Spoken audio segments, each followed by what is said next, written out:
la mañana se oyen cantar los gallos, viejo sol que me acompaña. Salimos a aventurarnos. Río arriba, río abajo, mi balsa va navegando por estas tierras con turbias, recorriendo los poblados. Río arriba, río abajo, mi balsa va navegando por estas tierras con turbias, recorriendo los poblados. Navío de palo de balsa, los troncos bien amarrados, teniendo chocita y caña, con su techo de lijao. Río arriba, río abajo. Bienvenidos nuevamente a un programa de Río Arriba, Río Abajo. Río Arriba, Río Abajo es un programa que conmemora el Bicentenario, pero sobre todo intenta conversar sobre la problemática de la cuenca y el Golfo de Guayaquil.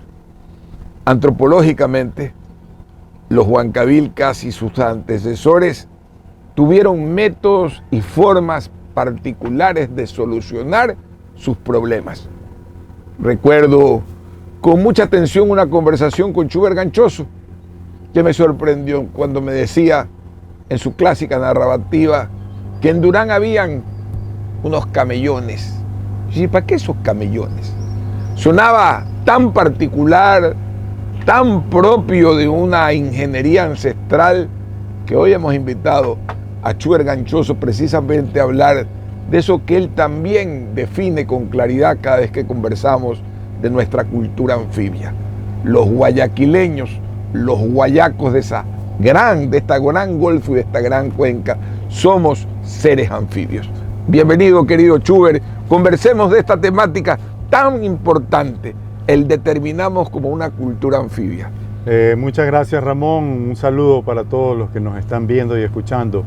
En realidad, cuando yo ingresé a la Escuela de Arqueología, allá por los años finales de los años 80, me sorprendió que en una de las clases, en estas de las clases que nos enseñaban sobre geografía y las mediciones geográficas aquí en el interior de la cuenca de Guaya, nos presentan unas fotografías aéreas.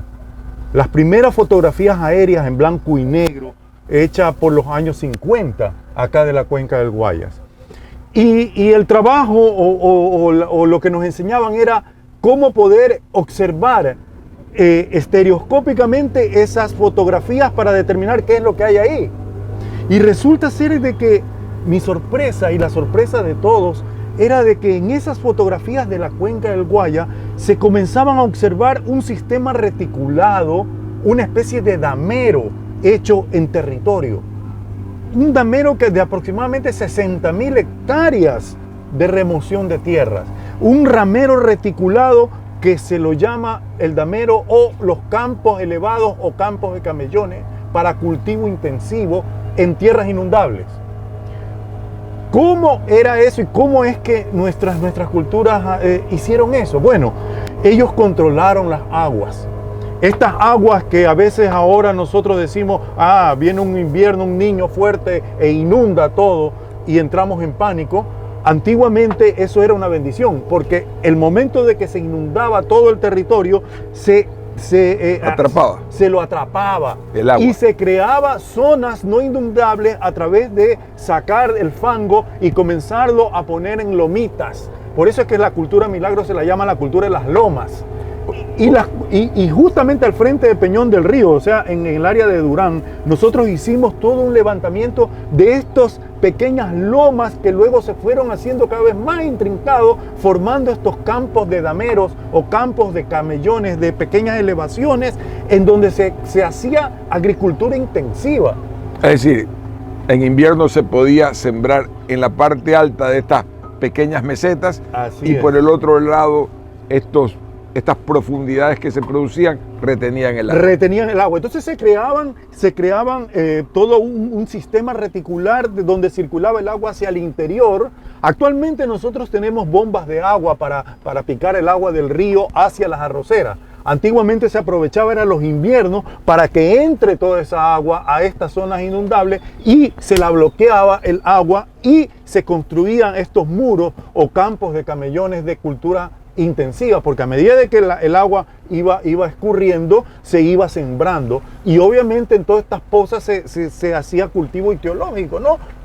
Todos los animales. Ahí hay un elemento de esta cultura anfibia, saber vivir en una cuenca baja, un arte preciso, que hoy lo ha narrado en una forma sencilla y clara el arqueólogo Schubert Ganchoso, y con quien voy a ir a otro tema que también ha sido parte de nuestras profundas y permanentes conversas: la función que ha tenido a lo largo de la historia la caña guadúa en la estructura y la morfología de nuestros suelos.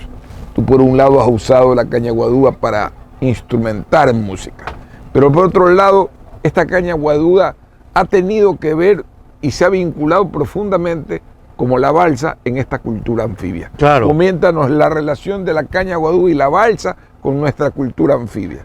Mira, para comenzar, como lo decía también el investigador Carlos Ceballos Menéndez, nuestra cultura huancavilca se escribe con G y no con H.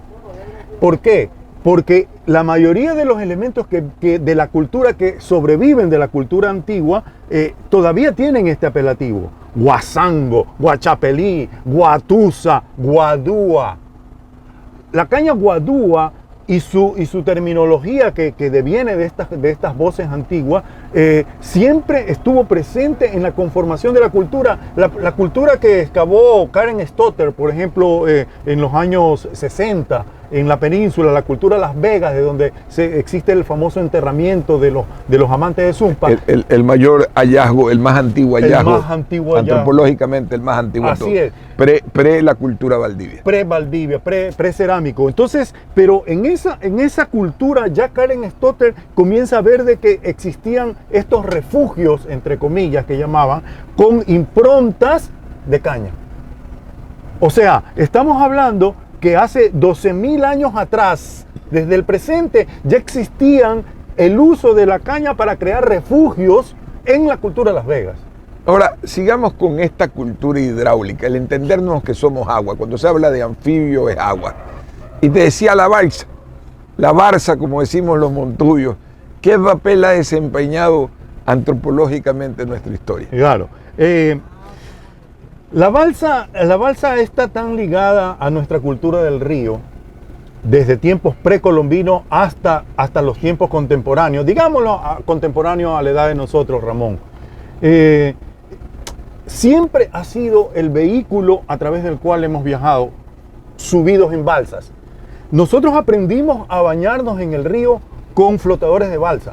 A mí me amarraron con unos palitos de balsa y amarrado con un cabo a la orilla. O sea, me tiraban así al del barranco y ahí chapuleteando, pero con un chaleco de balsa. Y cuando éramos pequeños, nosotros teníamos que aplicar nuestras destrezas manejando lo que se llama el jibe. El jibe no es otra cosa que el pequeño palo de balsa en donde tú te sientas y vas navegando. Y los más diestros se paraban encima del jibe. La tabla hawaiana de los ríos. De los ríos. Esa es la tabla hawaiana de los ríos. ¿Desapareció? Desapareció.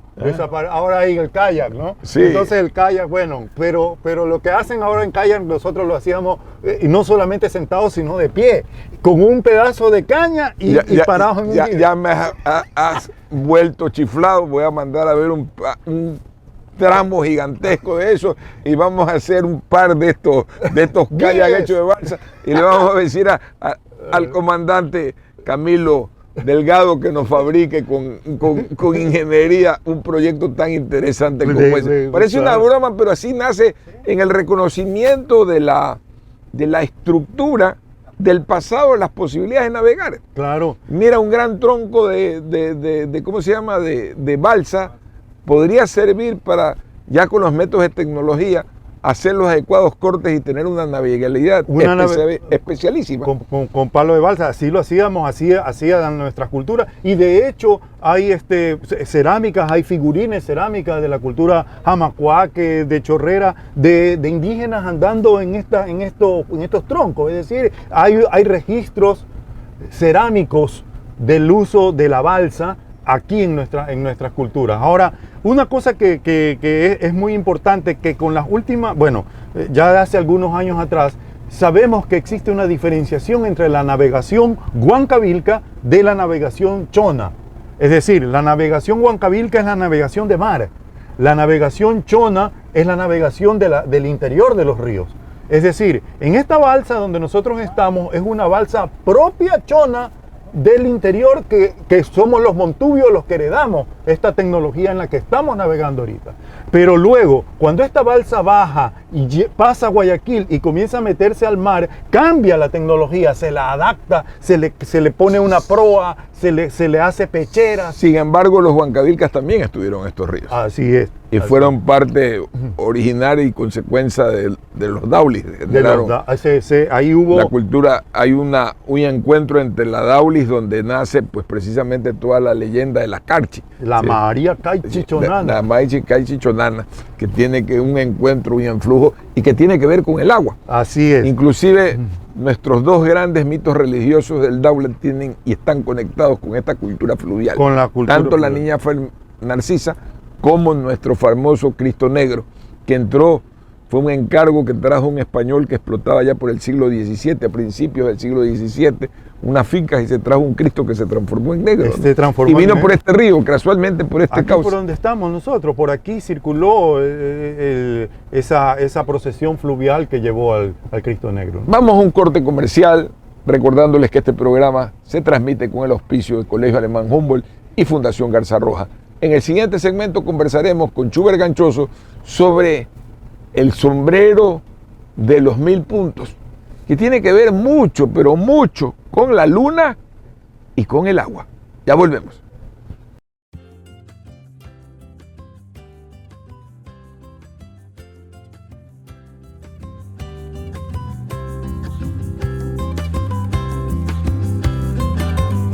Al frescor de la mañana se oyen cantar los gallos, viejo sol que me acompaña. De nuevo en Río, arriba, río abajo, Schubert Ganchoso, hablando de este aspecto antropológico, de lo anfibio que somos los habitantes de esta cuenca, como todas las cuencas que tienen que lidiar con el agua. En el capítulo anterior habíamos conversado fundamentalmente del comportamiento de la balsa, de la caña guadúa y de los famosos camellones, como las culturas anteriores preservaban el agua. En Manabí, antes de ir al tema, se desarrolló el concepto de albarrada, que es un concepto contrario a la abundancia de agua. Así es. Celebra la escasez. Así es. Es decir, una forma, inclusive parte de la ritualidad tenía que ver la esperanza de que caiga. Cuéntanos un poco sobre esta situación, la leyenda y la ingeniería en esta materia. Claro, bueno, la leyenda, siempre las culturas tienen como génesis las aguas. Nuestras culturas ubican su génesis. ¿Dónde nace la cultura? Nace en el agua. Y tenemos albarradas sagradas. Han existido y todavía existen albarradas sagradas. De hecho, cuando nosotros hicimos un trabajo de geodesia, nos llevan los alineamientos de los distintos pueblos de acá, huancavilcas, hacia las albarradas, hacia la albarrada del azúcar. Ahora es una represa, la represa del azúcar. Pero antes era una albarrada, pues, antes de ser represa.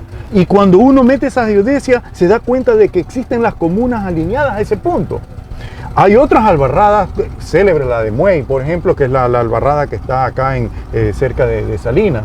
Tenemos algunas otras albarradas en donde está el origen mítico de algunas culturas. Pero como tú decías, no solo es el origen mítico, es también la ingeniería de captación de agua en los meses de invierno, o la poca agua que cae en los meses de invierno, para que esas aguas se represen para los meses de sequía, los meses de verano.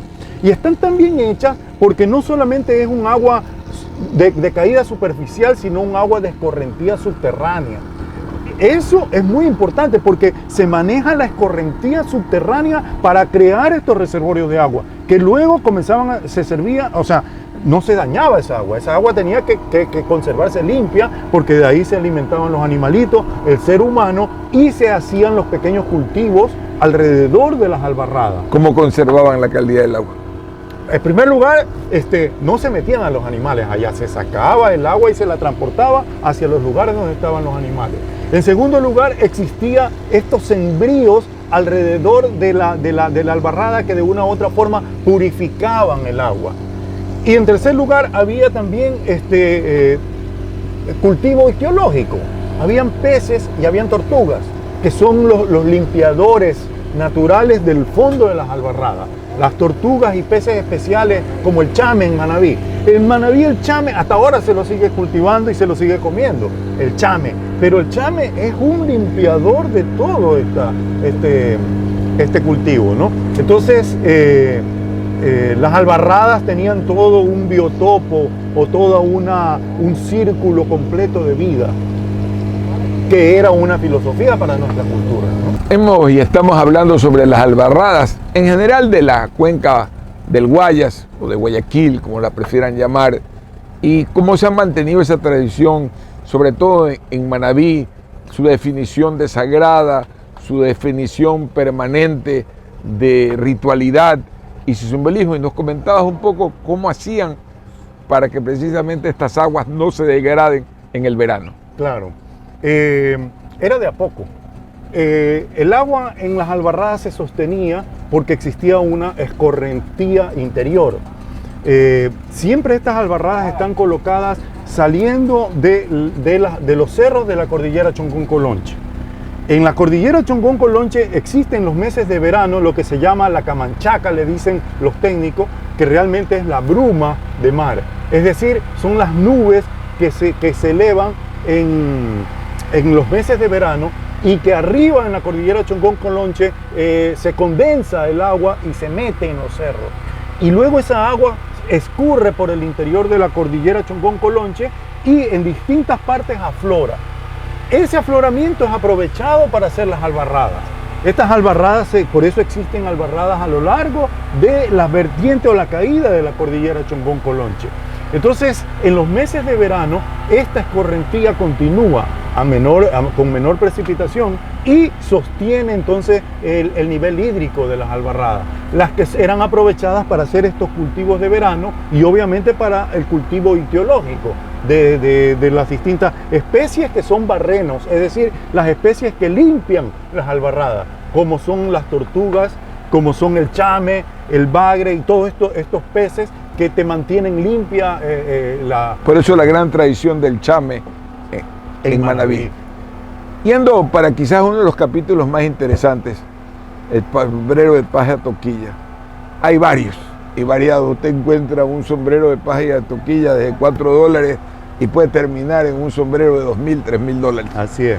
Y hay uno que siempre me encanta que me lo cuente porque Schubert pertenece a una familia que además de ser músico tiene una abuela que particularmente fue tejedora de ese famoso sombrero de los 1000 puntos y que para mí personalmente tiene una significación especial.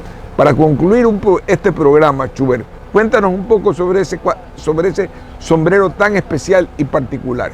El sombrero de los 1000 puntos fue un desarrollo tecnológico de nuestra cultura de acá. En los finales de los años 40, 50, comenzó a haber una sequía terrible en la provincia de Manabí. Y la gran mayoría de personas trabajó como único recurso económico en la elaboración de todos estos elementos de sombrero y de la paja toquilla y de la mocora. Mi abuela paterna, doña Luzmila Ganchoso Basurto, era calificadora de sombreros finos de paja toquilla. Hacer un sombrero fino significaba hebrar de tal manera la paja toquilla como hilo fino y hacer de que alcancen en el sombrero en 1 pulgada cuadrada 1000 puntos. Una pulgada. En 1 pulgada cuadrada. Es decir, en 5 centímetros cuadrados, 1000 puntos. De tal manera de que ese sombrero era una tela. O como dice el poema de la tejedora manabita, era una brisa. 40 puntos por milímetro cuadrado. Por milímetro cuadrado. Sí. Para hacer ese sombrero. Por centímetro cuadrado. Sí, para hacer ese sombrero se lo tejía en subterráneo, es decir, se excavaba la tierra, se creaban estos sótanos o estas áreas en donde no pegue el sol, que la temperatura haya más humedad, que la temperatura esté controlada, porque en la elaboración se te quiebra la paja. Entonces, ahí en el interior se hacía ese sombrero. Qué interesante cuando se habla de paja y de lo acuífero de la paja, de su sostenibilidad y su necesidad no de deshumedizar, sino de humedecer. Humedecerla. A diferencia al tabaco. No, que claro. hay que mantenerlo en un nivel, al otro hay que nutrirlo. También el tabaco, me estaba equivocando, el tabaco también tiene un humidificador, precisamente para nutrir, porque en el fondo y esencialmente todo esto es agua pura. Es agua. Es un proceso químico que da como resultado la caña guadúa o el otro. Pero hay un tema que siempre me gusta narrar, y esto para terminar, y agradeciéndole. Usted sabe, querido Schubert, quién inventó el riego por goteo. No. ¿Quién inventó? Los manabas.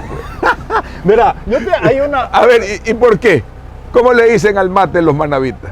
El mate, El mate o el bototo. El bototo. Bototo. El bototo. Yo recuerdo, mi padre era ingeniero agrónomo e hidráulico en el CRM. Y había la novedad de que venían los ingenieros israelitas a venderle equipos de riego por goteo. No me dice, esa vaina es muy cara. Vea, córteme 5,000 de estos bototos y póngalos debajo de cada árbol, y goteaban y goteaban y goteaban y repartían el agua. Bueno, qué interesante, porque cuando te hablaba esto de la Camanchaca y todo esto de acá de la cordillera Chongón-Colonche, nosotros encontramos recipientes enterrados de cerámica que semejaban al bototo, pero los encontrábamos así en un territorio que descontextualizado de un caserío y de cosas así. Y luego alguien dijo eso, es que esto se utiliza en estas regiones secas para regar. Exactamente, como es de cerámica, tú sabes que la cerámica no pulida filtra. Entonces decía, eso lo llenan de agua y esa agua está ahí goteando, dice. Mira, por 4 o 5 días está ese botón. ¿Cuánto nuestras universidades podrían readaptar y hacer una bioingeniería a partir del conocimiento arqueológico antropológico? Así es. Normalmente ahí están las observaciones más importantes. Acaba de acotarle algo más a la ciencia. ¿Sí? Que el barro es un filtrante precioso para ir dosificando la tierra. Es. Con conversa y con este mate que nos acabamos de lanzar ahorita, les agradecemos vuestra sintonía infinita. Arriba, abajo, concluye un programa más, agradeciendo a nuestros auspiciantes, el Colegio Alemán Humboldt y Fundación Garza Roja. Hasta el próximo encuentro, amables Radio Escucha.